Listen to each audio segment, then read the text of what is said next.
दोस्तों, ये भूतिया हवेली की कहानी है।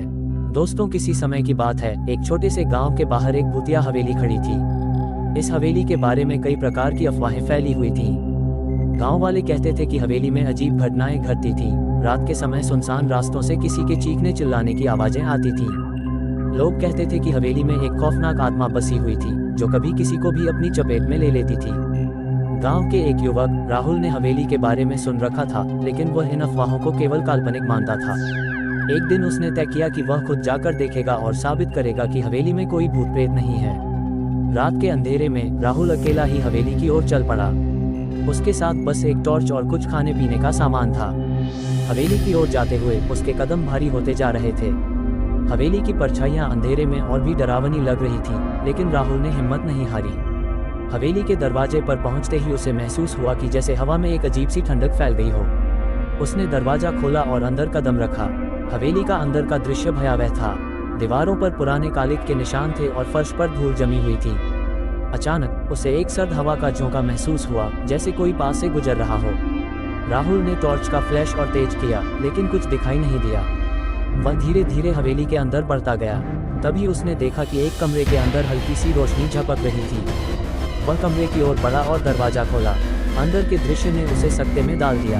कमरे में एक बड़ी सी पेंटिंग लटक रही थी, जिसमें एक महिला की तस्वीर थी। उसकी आंखें जैसे किसी को घूर रही थीं और उसकी मुस्कान डरावनी थी। राहुल ने महसूस किया कि कमरे का माहौल और भी सर्द हो गया था।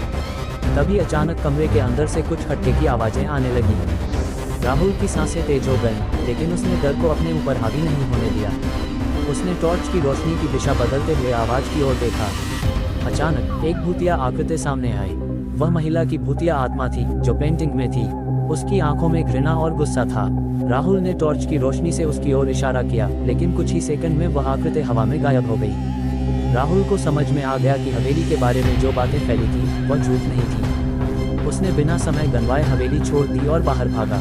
लेकिन जैसे ही वह दरवाजे से बाहर निकलने वाला था, अचानक उसे पीछे से किसी ने पुकारा। वह हड़बड़ी में पलट कर देखा, लेकिन वहाँ कोई नहीं था। फिर से वही खौफनाक आवाज़ सुनाई दी, तुम यहाँ कैसे आए? यह आवाज़ इतनी कटीली थी कि राहुल के दिल की धड़कन रुक गई। वह दौड़ते हुए अपने घर की ओर भागा और फिर कभी उस हवेली के पास नहीं गया। गांव वालों के अनुसार राहुल के बाद उस हवेली में कभी कोई नहीं गया। लेकिन कुछ लोगों का मानना था कि वह महिला की आत्मा अब भी हवेली में बसी हुई है और जो भी वहां जाएगा उसकी खौफनाक सूरत का सामना करेगा। इस घटना के बाद गांव में यह बात फैल गई कि भूतिया हवेली का नाम लेकर कोई भी वहां जाने का साहस नहीं करता था, क्योंकि वह भूतिया आत्मा कभी भी किसी को अपनी जाल में फंसा सकती थी। दोस्तों, अगर आपको ऐसी ही कहानी वाला वीडियो देखना पसंद है तो हमारे चैनल को सब्सक्राइब करें और वीडियो को लाइक करें। जय हिंद, जय भारत।